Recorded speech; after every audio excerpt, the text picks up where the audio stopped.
Hey, everybody, welcome to Love and Reload, the voice of the relocation industry. I am your host, Ben Cross, and I'm so blessed and honored to be here with my friend who is traveling today, Inigo Lopez, CEO of BiCortex Languages and Translations.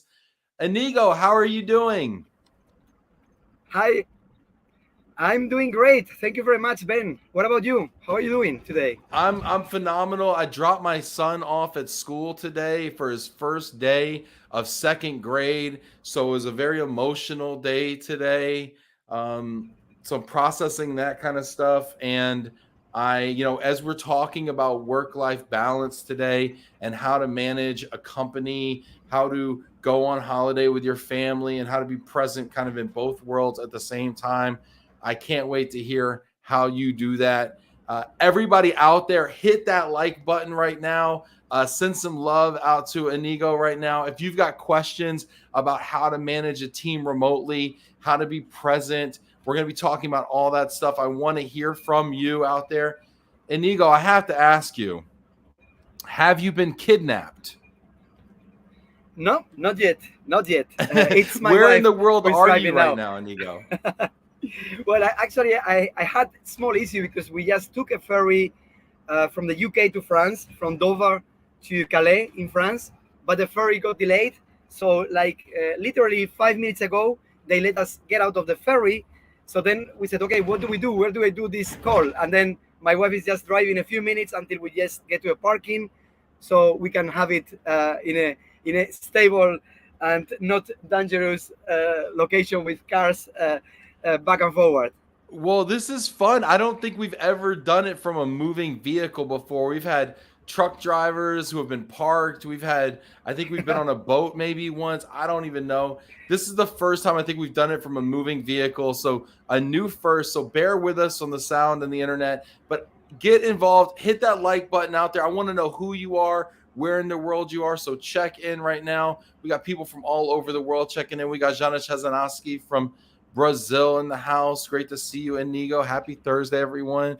Pa is checking in from Ghana, presumably. What's up? We got LinkedIn users. Put your name in there. I want to know who you are. Christina, good morning, good afternoon from Veracruz, Mexico. Look, we got Mexico, we got Ghana, we got Brazil. This is awesome. People checking in. May checking in from Cultural Awareness International. I may. What's up, May? Aaron, look at this live from a train. we got, At look least we at have this. somebody else on the train or a moving vehicle. That's good. I'm not the only one Yes. moving.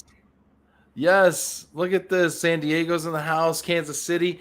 I want to ask everybody out there, have you worked remotely in this fashion? Have you been a digital nomad at any point? Have you ever gone out and said, you know what? I'm going to take this remote job thing and I'm going to really push it to the limit and I'm going to go somewhere super cool and work from there. I want to know, what is the craziest place or most fun place you've ever worked from?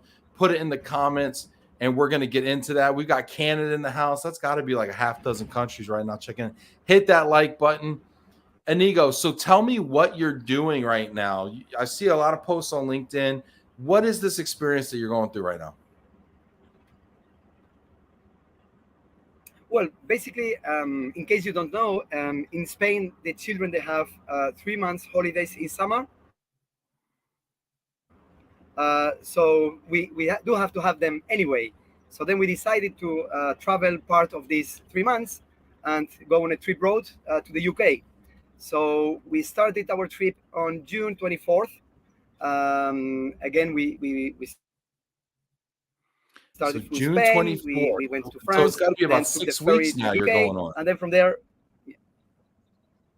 yeah, exactly, yeah, and 2 more weeks still until we get back home. So yeah, it's gonna be a long trip. Yeah.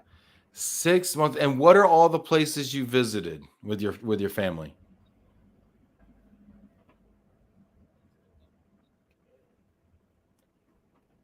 Yeah, I lost the part, but as I was saying, like in the UK, we just drove to the north of the UK, to Scotland, to the Highlands. So we even went to the Isle of Skye, which is the most beautiful island I've ever seen, and to the Highlands, the road, for those who know, the NC500. 500. So we've done this full road around, really up to the north to Jono Grots. So it's been like a great experience for all of us, our children, our family, and yeah, that's what we've been doing until now. This is really interesting. I have so many questions about this. I want to know from the audience, what is the craziest, wildest, most fun place you've ever worked from? May is saying Inigo always on the run. Mike Falia, yes, it's the Love and Relo Road Show, 100%, quite literally. Minnesota's in the house. Mary Lee, Charles Beatty in Dallas, Texas. May saying the craziest place she's worked from is the ER. Oh gosh, I hope that wasn't voluntarily. Oh gosh, May. Christina saying, I love work from anywhere. This week I'm in Veracruz. Next week I'll be in Mexico City. Then I'll be making my way back to Pittsburgh in the U.S. Jamie Massler checking in from Balmy, Mississippi. What's up, Jamie? Inigo, what are the challenges of working in this kind of a way? Because it sounds so romantic, right? Just whisking around Europe with your family, right? Beautiful islands. Yeah, well, What's the challenges?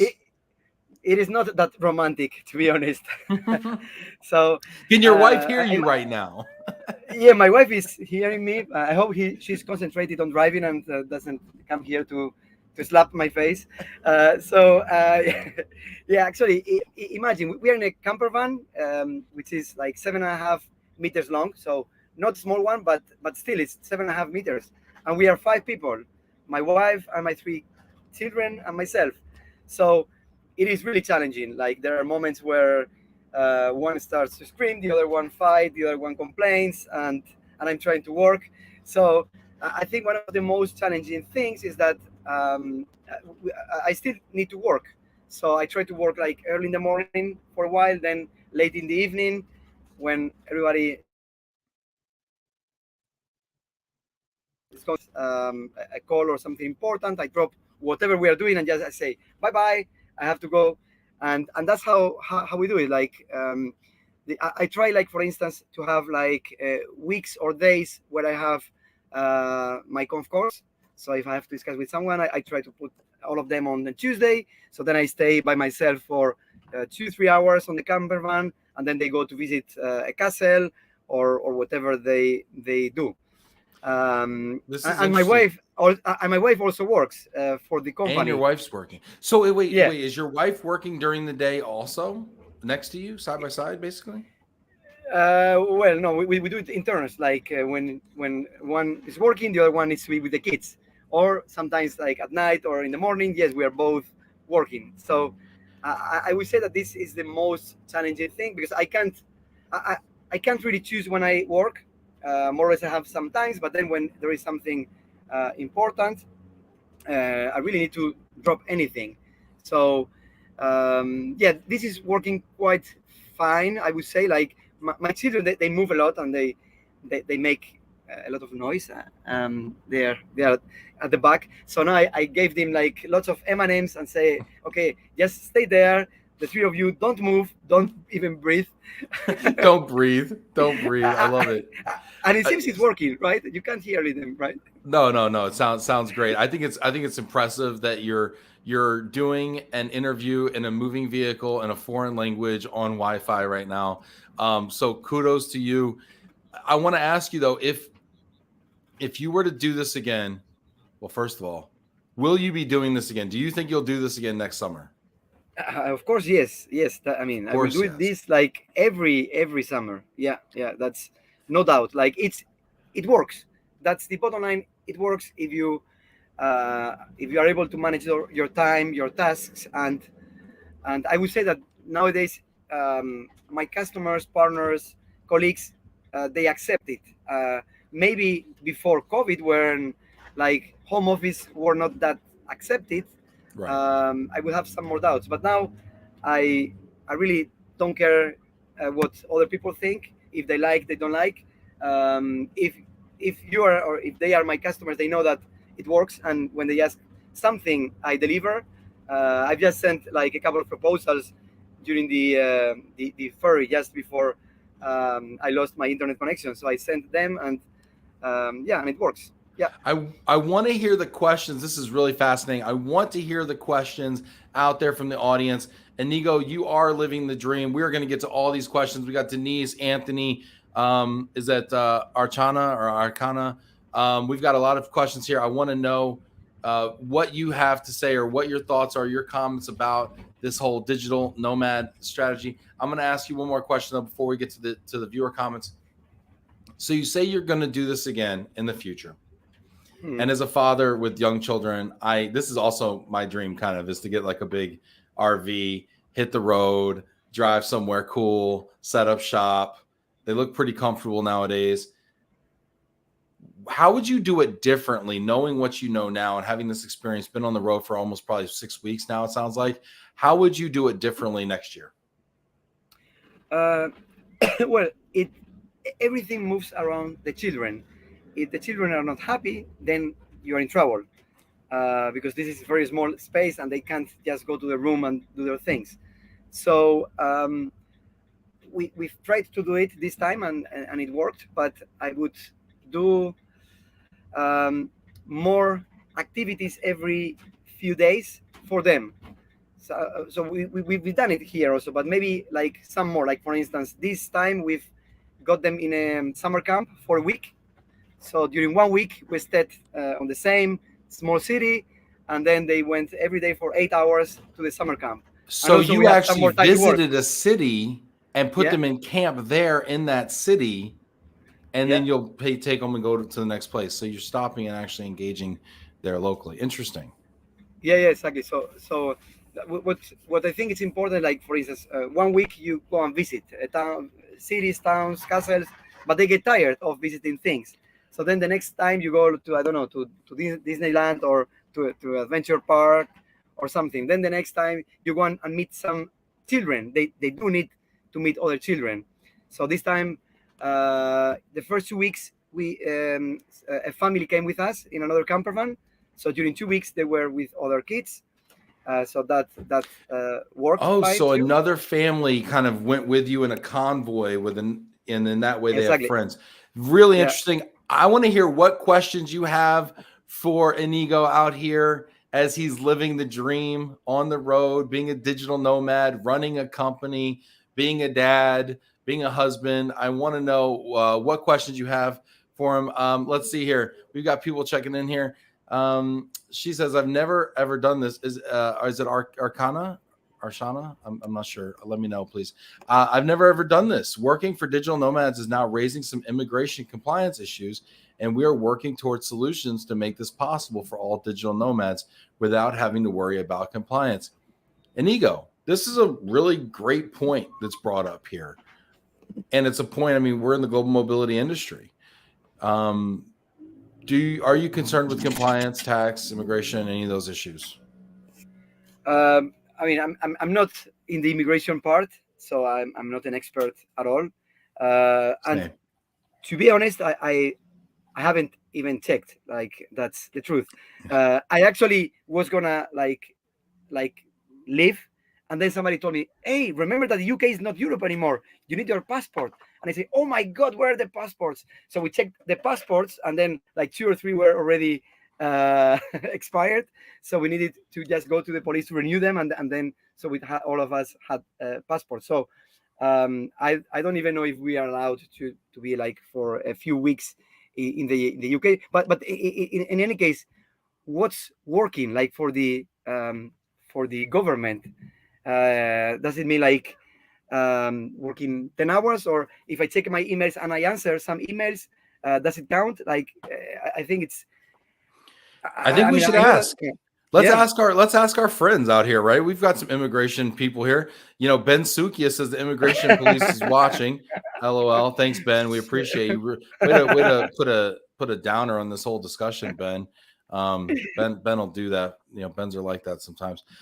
He says, "Hola amigos, espero que disfrute bien la discusión. Inigo Lopez y Benja. Te echo de menos abrazos fuertes." How did I do with that? Perfect. Oh, well, you're being nice. Thank you very much. I'm being nice. Oh my gosh, thank you. So I don't even know what I just said. What did Ben say there? Yeah, just that I enjoy and that he misses me because actually I was with Ben on my way when I went through London. What I didn't say before about working, and this is something kind of interesting, is that um, in order to go to the north of the UK, I went through Paris and then London, and then the same on the way back. So on all this way, I've been trying to meet with mobility people, friends, non-mobility people, customers, partners, and that's, I mean, I'm gonna meet in total maybe around like maybe 10, 15 people. Like in which kind of business trip do you meet so many people? It's so difficult. If you go like for a couple of days, I don't know, to New York to meet with 5, 6 companies. But in this, I'm not in a hurry. And then if people are not available on the dates I am supposed to be there, I go one day late. Now, for instance, I was in a hurry because I had a meeting yesterday in London, and then in France, holidays are starting. Like August is the high month, so then I had to adjust, and then I have to be there for a meeting tomorrow.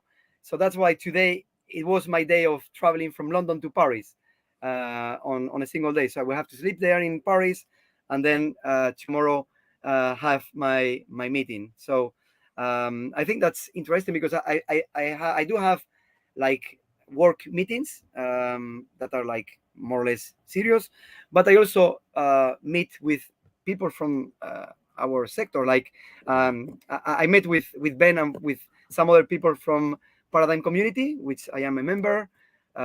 Most people in the community are from global mobility or immigration. So we were like 4 people. And actually, yesterday I wanted also to meet a few people from our sector, but most of them they were or on holiday, or last minute they had to cancel because they have to take care of their children. But at the end, we were 3 of us, people that I've been in touch by email a little bit, not necessarily related to business, but it was great. We met in person, and I think that makes a big difference, and it's interesting to learn more about their lives, their companies, and so on. Do you feel like traveling by camper has given you more flexibility on your visits to stay longer and do different things? Yeah, definitely. I have full flexibility. We don't have anything booked. We just decide where we're gonna sleep on like each day. We decide what do we do. Do we like this place? Yes, no, and then if not, we change. I The want to only thing do is that, this yeah, so much. I want to do this in the US here so much because there's so many amazing cities with so many great people, and then you get to one and you're like, "Oh," and then maybe you have a meetup or something, or a happy hour or something, and you people come out, and then you're like, "Gosh, like I want to stay another day and meet with you in your office or have dinner with you," and here you brought your family too. So that provides a whole nother dimension of the person. Now, so yeah, you're bringing your family, so of course they're more inclined probably to reciprocate and bring their family, and now you're engaging with like the whole person. yeah. Actually, that's very interesting because I mean, some people that I meet on my travel, like I don't know if what they think about my trip, or so some of them they say, okay, let's have a meeting in the office, either because they feel more comfortable or because it's more important, right? And some others they say, okay, yeah, let's meet, and then suddenly they say, okay, but you can actually park at my house and sleep there. So I've done that in a couple of places, and so our families were together. We went to have dinner and so on. In Paris, also, I will have dinner with my friend Ludo and his family. He has 3 kids like me, and hopefully they will manage to understand each other in French. That's as you said, it's a different perspective. And when I'm gonna meet somebody, I mean, whatever they want. If they want to meet just me, fine. With the family, perfect. I'm open to everything. Of course, in bigger towns or in bigger cities, it's more difficult. London, Paris, because things are far away. But in smaller locations, you can do these things. So we've got a lot of great, this is very interesting. I love this so much. And people are chiming in here, and keep these comments coming. Keep your questions coming. We are going to get to them. Hit that like button. Send a little love out there to Inigo and his family on the road. Jamie's saying, I can definitely see you bumping along Route 66 in a vintage RV, Ben.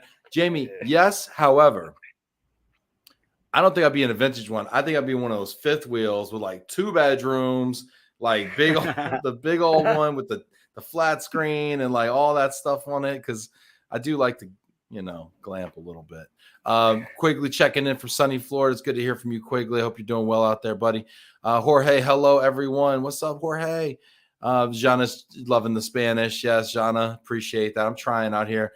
Strada, yes, look at Strada, another paradigm person here checking in. This is great. Looks like GBTA convention in 2022 is going to be talking about this in San Diego just next week. So yeah, our Shana, put the link in there, please, so we can all check that out at GBTA. That's awesome. May says, how is this model adding to networking and business development? I think when we think, and Inigo, I'm just going to say one thing about that. I think when we think about this model, we look at it as a compromise where we get a little personal time, maybe at the sacrifice of business. But maybe how does it enrich the networking and business development? How could it? I mean, I think it's very positive because you meet people in a different environment.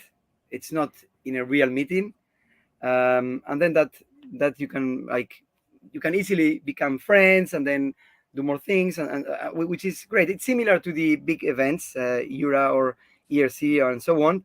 But in that big events, you are with people for half an hour speed date or meeting, and then maybe in the evening. So you don't have time with one person to discover more about the person. You know what I mean? Like when we met last time in Seville, like a few months ago, Ben, how many minutes you and me were together? I mean, we saw each other Not like enough. five times, but I don't know much about you. However, if we go for lunch or dinner or coffee, then I will discover many more things about you. So I think that's the advantage. Yeah. And it's an immersive approach. We talk about immersion in language and culture, right? It's like an immersive business development approach, I think. Yeah, exactly. Yeah. And I mean, and many times it's not. I mean, I don't search like anything in Crete. I'm not trying to meet people like, okay, because I want to do business or whatever. It's just even because it's easy with global mobility, because the kind of people working in global mobility are kind of people that I like, open-minded and so on. So it's very easy. And also, I know many people in many countries. So wherever I go, there may be someone who is on the way. I got a message yesterday by LinkedIn from someone from Crown. I don't even remember the name. I'm sorry. Someone from Crown that I didn't know, and he told me, you are going to take the ferry, and then from Calais to Paris, you're going to pass close to my house. And then I checked on the map, because I said, okay, if it's really on the way, I will stop to see you. But then it was like a couple of hours away. And today was the day that I need to really drive a lot and be in Paris for the meeting tomorrow. So I couldn't do it. But otherwise, it would have been like a pleasure. Yeah, that's really fascinating. I'm thinking about doing this, and I see these great comments coming in. Keep these questions and comments coming in. We're going to get to all these. Hit that like button right now. I'm thinking about doing this, and let me ask you some questions here. So I'm thinking in my head about doing this maybe next summer, right? Stacy's laughing at me backstage. She's like, "No way, don't do this to your family." My wife's probably like, "This is my nightmare." No, but getting like a camper, let's say for like a month and a half. I mean, and maybe going across the US, maybe spending a few days in each city, and maybe having a meetup where people can all come together, meet up, because we did that in New York and it was super fun. And then maybe having some meetings and meeting with some people's families and having dinner. What is that right period of time, do you think? Like, how long is too long? How short maybe is too short? And what tips would you give me as I start to formulate my own, road trip digital nomad experiment in 2023? Well, the first thing, let's talk about the US first. The US is a big country. So the things I do in Europe, I think it's more difficult for you because in one day I go through 4 countries. And if someone in another country tells me, hey, why don't you come? I may go. I actually had a message also from the people from LOVE+RELO. They told me, come for a barbecue. And I checked them up, and the thing is that we need to go back, so we won't be able to make it. But otherwise, I would have just changed my mind and go for like 2 hours around and then be with them. So in Europe, it's easier because we are closer, right? Right. In the US, I think that the best, I mean, the summer in Europe is not the best period because people are a lot on holidays, so many people are not around. But on the other hand, people are more like looking forward to meet with other people because they're happier in summer, nice weather, and so on. Right. So I have some doubts. I'm not sure if summer would be the best or winter time would work better. But if it is in the US, I think you would need 2 months at least. And 2 months. by the way, is there anyone in the room with a camper van? Because I want to do a swap. You come to Europe, you use my camper van, and I will go to the US, and I will do my next trip in the US. So wow, there you have it, everybody. We're doing we're brokering camper van swaps out here. So if you have a camper, an RV, as we might call it here in the US, and you want to swap with Inigo, and Inigo, where are you based? Where are you home based? I'm based in Burgos, which is a city in the north of Spain, between Madrid and Bilbao, more or less. Northern Spain. So if you want to camper van around Europe, starting out of northern Spain, and get a taste of this lifestyle, and you have a camper van in the United States, Inigo has just put an offer out there to do a swap trade. This is great. And we could have both of you on the show next year, and we could talk about your experiences. Yeah, exactly. Yeah, this is great. No, we can have the 3 of us. Like, I'll be in my camper too. Me, and then you in your camper. Oh man, the internet will be terrible. We'll just be like, it'll be terrible. It'll be all comments. Let's see. Dan Cross, my dad, checking in. Dan from Tulsa. What's up, Dad? I love you. Hope you're doing better out there. Love you so much, Dad. Let's see. We got people checking in here. Christina's got a great question. Have either of you, or anyone in the audience for that matter, researched world schooling? World schooling. They're doing a symposium here in Veracruz next year in 2023 about it, and I'm intrigued. Christina, put links in there. I need to know more about this. Inigo, have you heard of world schooling? No, I haven't heard, but I mean, like, I'm definitely in. Like, I know about homeschooling, and actually, today's Thursday, tomorrow we will sleep with some friends that we met a couple of years ago in another camper van. They are a French family with three children, and they do homeschooling. So the oldest is 12, and he's never been to school, basically. And they are great people, very nice, and they will be there with them for 2 or 3 days. But I mean, I couldn't do homeschooling because I don't have the patience to teach my children. But the world schooling is something that it's already in my head. So I don't know if there is like a solution, but if the only reason why I don't do this traveling the whole year is because of the kids. They have to go to school. Right. So yeah, that's really the key. That's really the key, isn't it? Is what to do with the kids and how do you take care of their educational needs. And I was talking to my wife about homeschooling. Like, yeah, we get an RV. We could go, all over the place. We go see your parents. We go see my parents. We go see our friends. We can do all this stuff. We go, when it's summertime, we go up north. When it's wintertime, we go down south. We want to go skiing. We do whatever.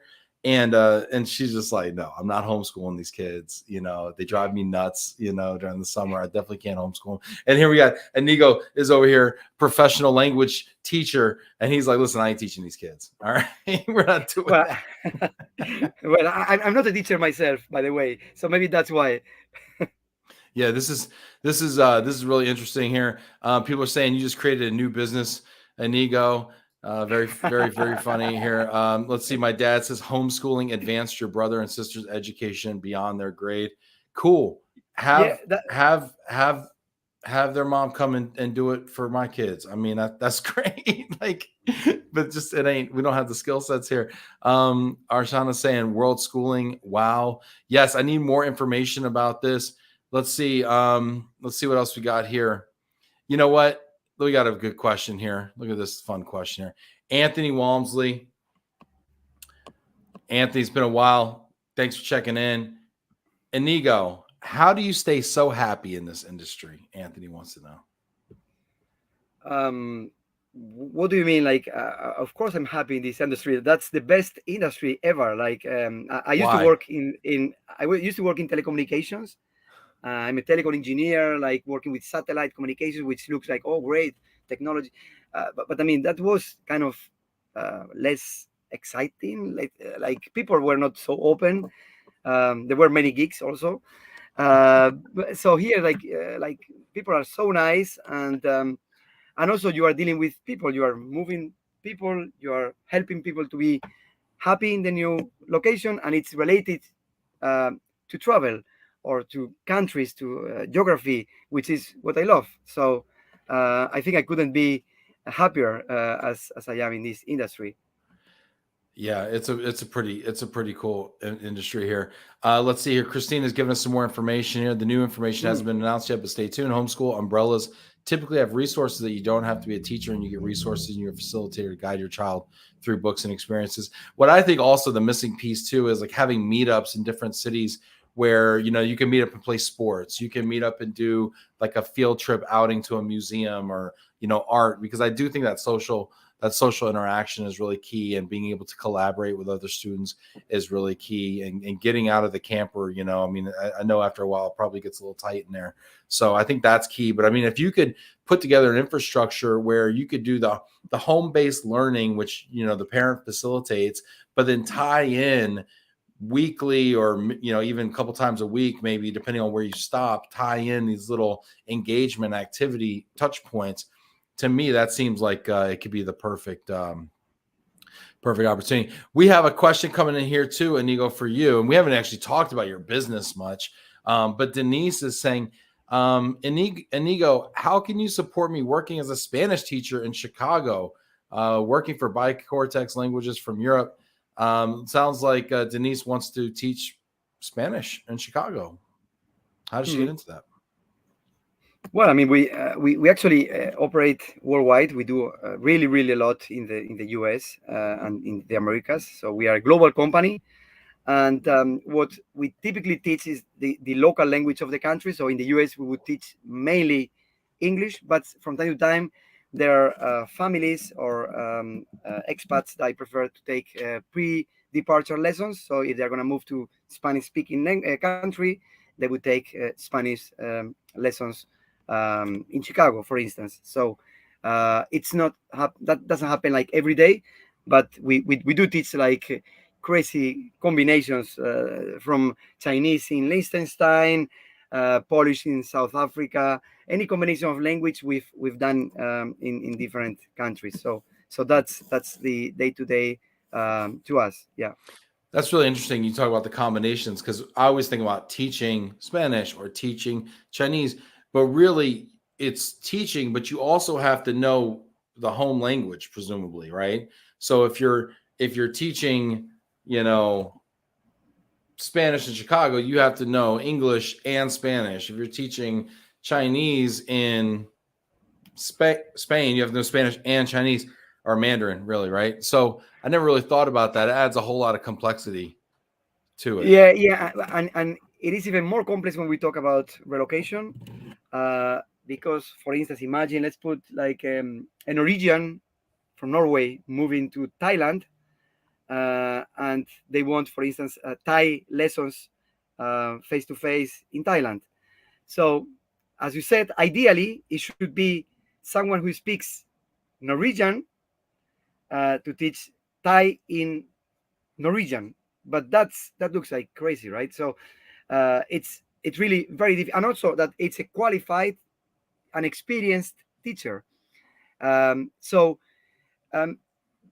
what happens in relocation is that, at least for the assignee, the common language is English. So in most countries, we teach from English to the target language. Then when it comes to the spouse, and mainly to the kids, when we teach them, sometimes we have that kind of requests, and it becomes more complex. So, for instance, we've taught Swedish in Sweden with a teacher that spoke Dutch.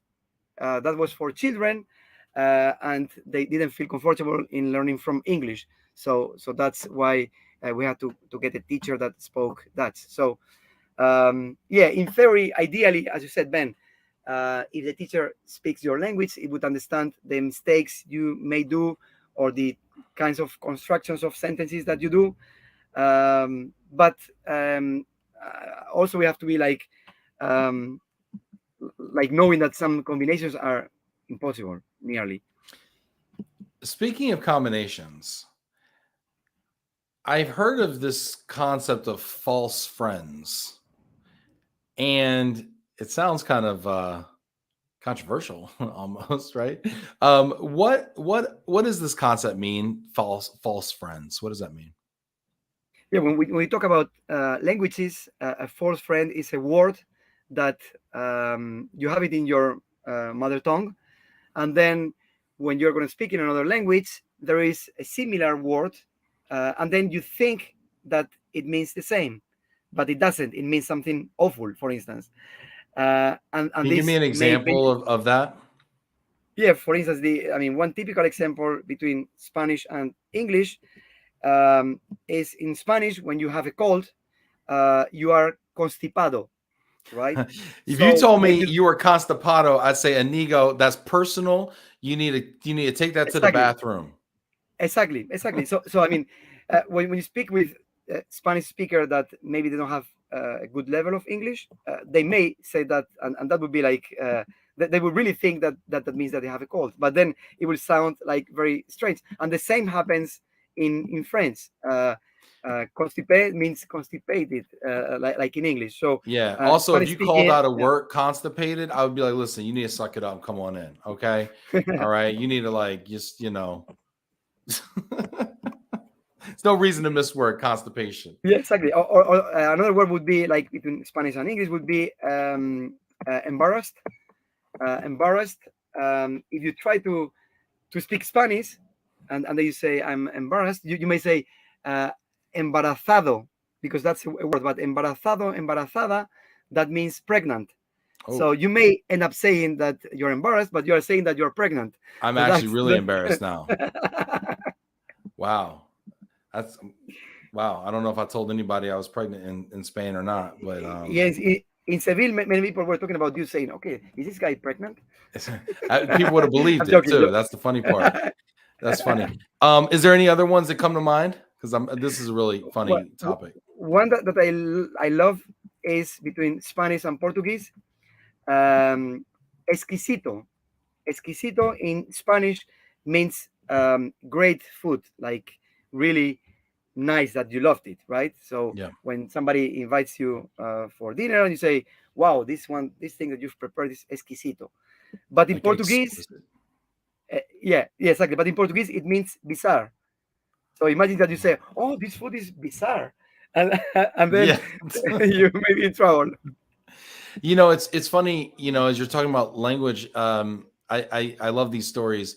It reminds me of my friend Gary Connerly at Home Services Relocation. He talked about growing up his family were American nationals, but they were missionaries in Peru. And so he grew up in Peru, and his mother made sweet potatoes for their friends, and everybody really enjoyed it. And they asked what it was made out of. He said sweet potatoes, and people like spit it out because sweet potatoes were dog food in Peru, but Ah, okay.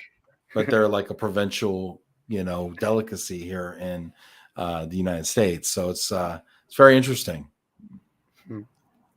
Yeah. So we have to be very careful with the false friends. Yeah. Yes, people are saying I've been experiencing myself the false friend in Portugal using my Brazilian Portuguese. Oh, give me an example between Portuguese and Brazilian Portuguese. Are there false friends?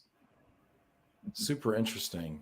Um, I know Jana Well, and I talk sometimes, and she'll say, I've anticipated the meeting, which I interpret as, to look forward to the meeting, and she means she's moved it up, right? And so I imagine there's like a false friend there in Portuguese. I'm not really sure, but it's really interesting with language.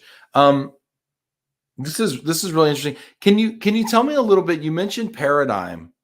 You mentioned paradigm earlier, and I'm not sure if everybody knows about paradigm. So I wanted to just take a moment to talk a little bit about what paradigm is and your involvement in that group. yeah, sure. So the Paradigm community is a group of people that work in the global mobility or immigration. So we are the person is the member, not the company, and we are there just to exchange, learn from the others, have discussions, make friendships. For instance, we have like subgroups of things that we do together. So I was last year in a group, in a mastermind group, where each month it was always the same people. It was 5 people each month. One person said like an issue that this person may have, like at work, at a company, or could be even personal. So there was two subjects that I brought, and we discussed about that. One was about the SEO and marketing for smaller companies, and I don't remember the other one right now. But I mean, the feedback and the good ideas of your peers was really like very interesting, and you discover that the other people have similar issues as you have, so then you can find together solutions. And actually, as I see now that Ben Sokia, who is one of the founders of Paradigm, will meet up in person actually next year in Vienna.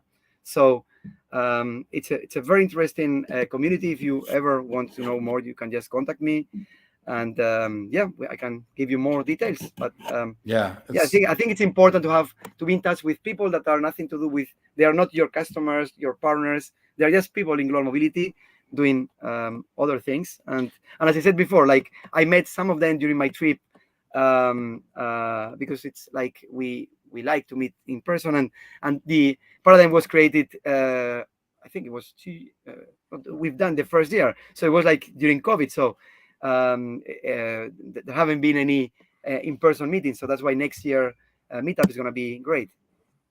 All right. So, Ben, put a link to the Paradigm website in there, how people can get involved.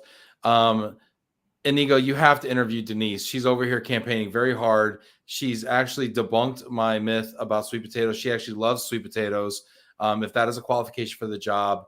And she studied in Madrid. So you got to hook Denise up. Somebody from BiCortex, please put a link to the careers page in here so Denise can go check it out. Paz checking in here. A few weeks ago, Inigo did a trip to Ukraine in his van and did great, amazing, selfless work. It would be good to know what was going through his mind navigating this territory. Inigo, what were you thinking? Oh, many things. My entire life passed through my head. Wow. Also because I did a trip by myself, so I was alone during like 3 days, nearly like most of the time. So I had time to think, which is not happening normally, because normally I'm with my family, and then I'm at work, so I don't have. I'm never by myself. So it's yeah, many things happened So through my tell mind, me and what you went mainly. out. Tell me what you went out there for. Set the stage for us a little bit. Tell us the story, okay? Yeah, so basically, as everyone saw the news about the war and so on, and as everyone thought about, okay, how I can help, and then suddenly on the news, somebody from Spain, and I was watching the Spanish news, um, had been to the Ukrainian border with a car or something to bring humanitarian aid, and then bring back refugees. And then I thought, okay, I have the camper van, I have to leave. And then like it took me one day to get the courage to tell to my wife. And then when I told What her, did I she said, say? "Are you crazy?" but she knew that there were no way back. Like I was asking, like, can I go? But she knew that I was gonna go. And then one day after, I just left. So uh, since the moment I decided until I left, it's been like less than 48 hours.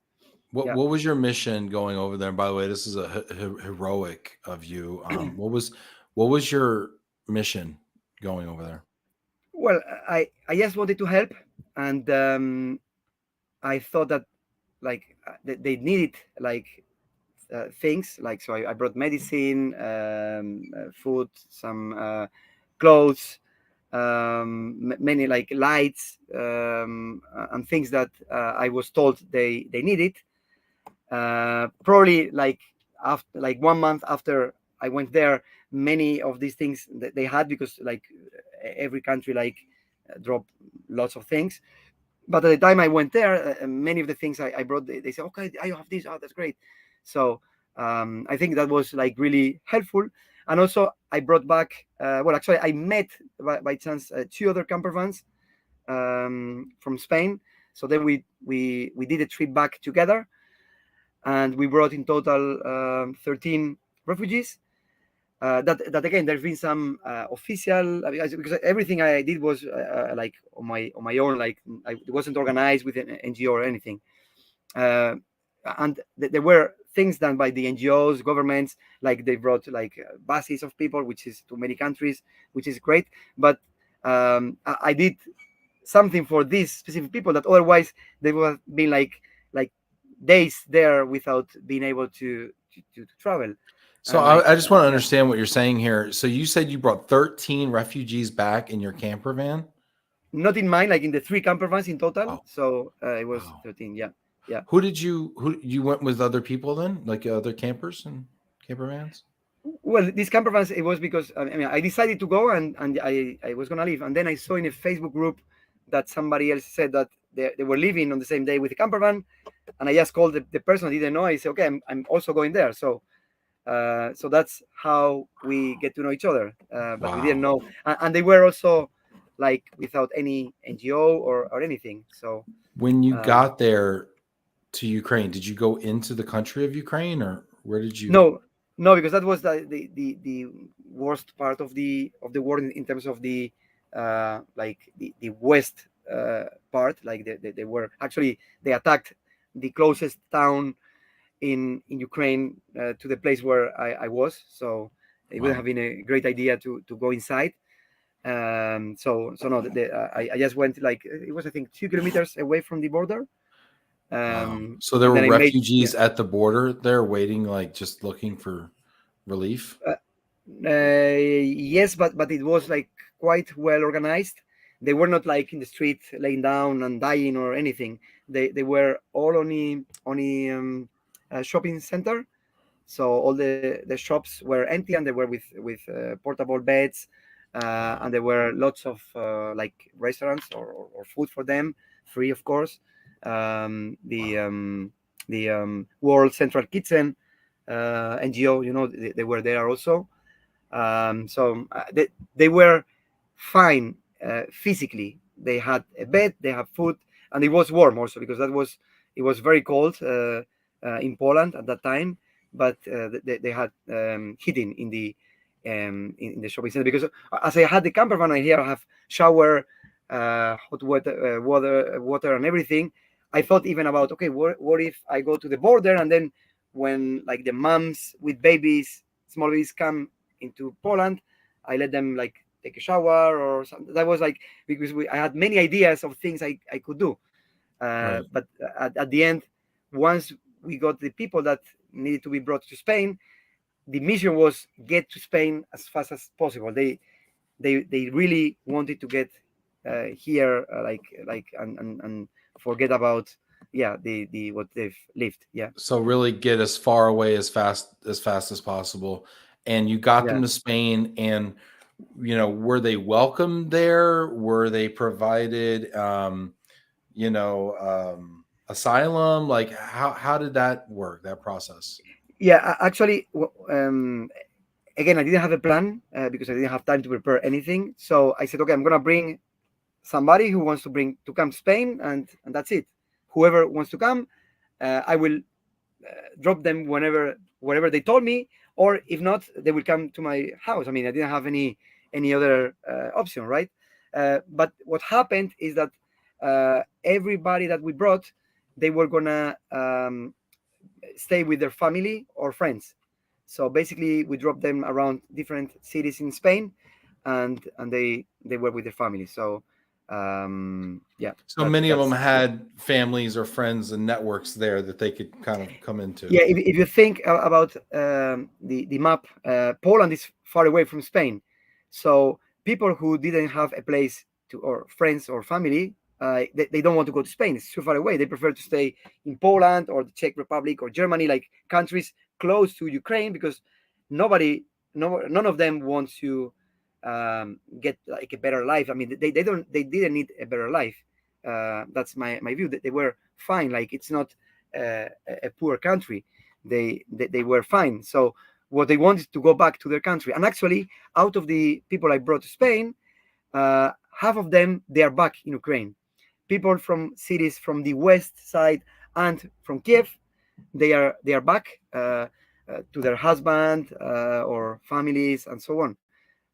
So it looks weird, right? But if you think twice, it's normal. They want to go back, and as soon as they saw that the danger was more on the east part, and if that's not their part, they just went back home. So yeah. Wow. So now they've actually gone back to the Ukraine. And is that, I mean, do they feel like the area is stabilized? I mean, it sounds like the war continues.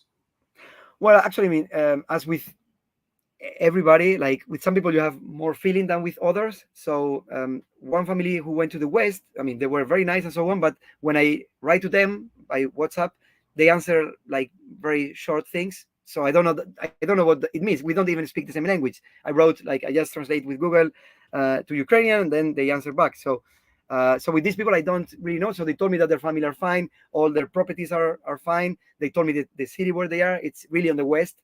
So I think they are just normal life. But the one that I really got more like engaged, like personally, it's I think she's like 20 or 21 years old, married without children, and then she's back in Kiev, and then she sends me videos, and she's gone back to her job. Sometimes she tells me about the sirens. So when there are sirens, that means that in some locations there are bombs. So she heard bombs because when the troops left Kiev, they left the troops, but the bombs still are today, like from the time happening. So yeah, I mean, she's of course very happy to be with her husband, and so on, and love Ukraine. Like, told me, okay, you have to come, and actually this also in my mind, like I need to go back to Ukraine, like to see them, but also to help somehow to rebuild the country.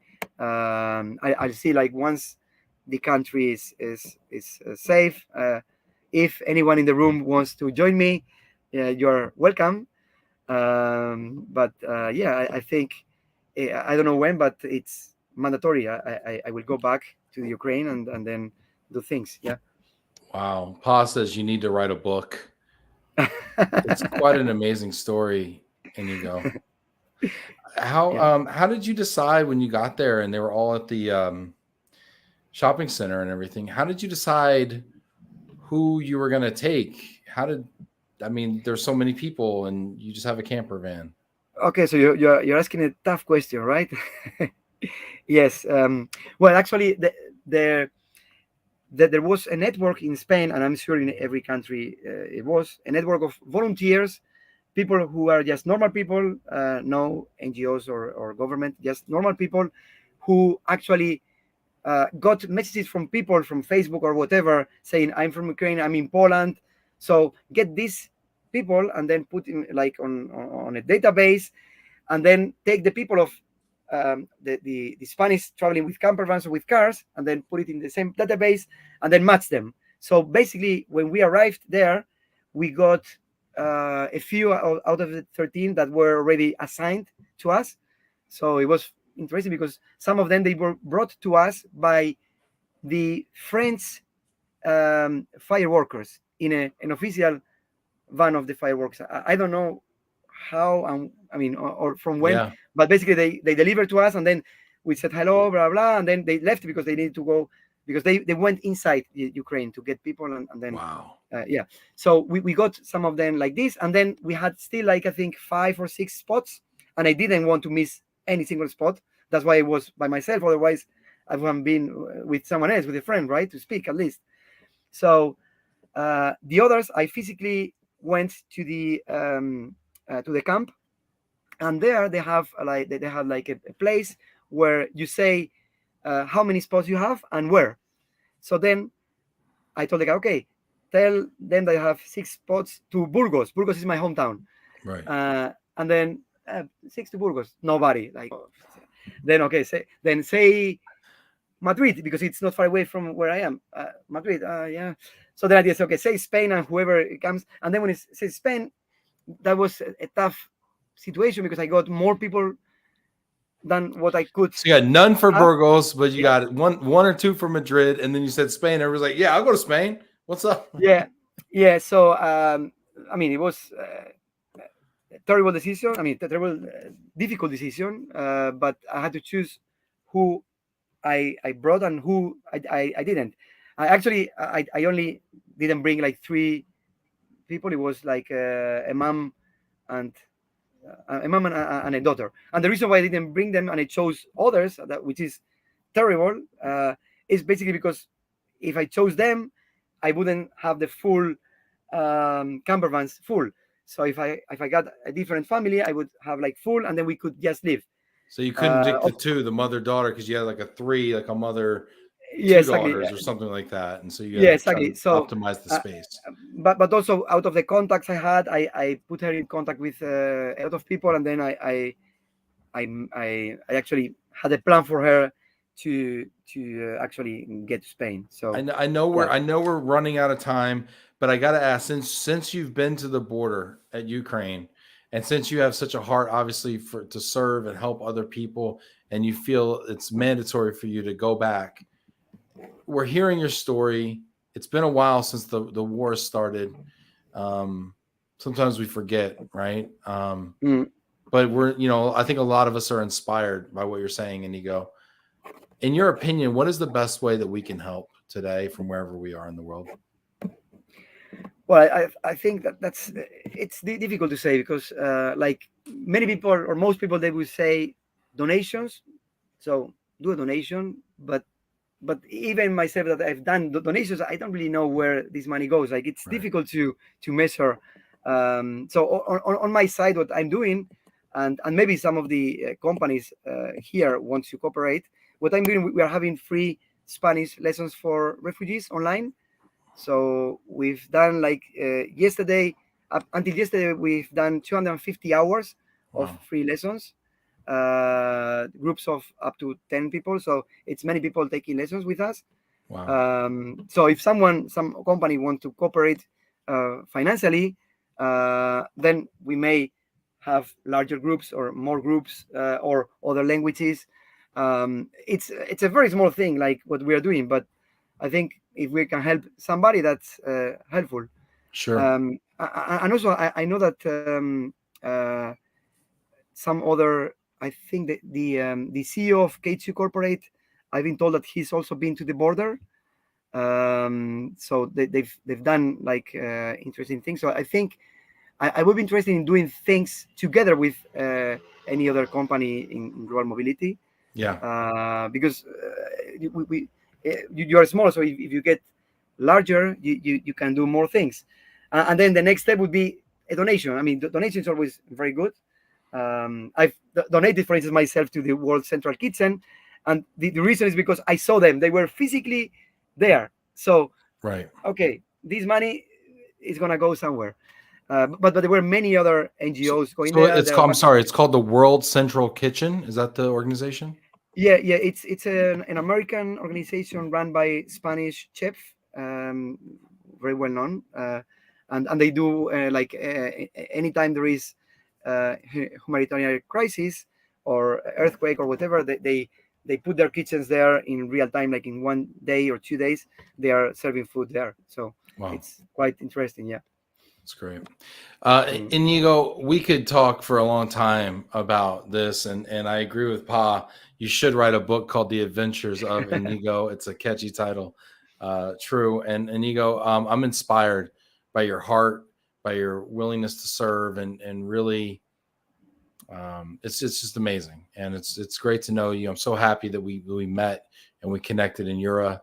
I'm sorry we didn't talk, but for 5 minutes, but now we get to know each other a little bit better.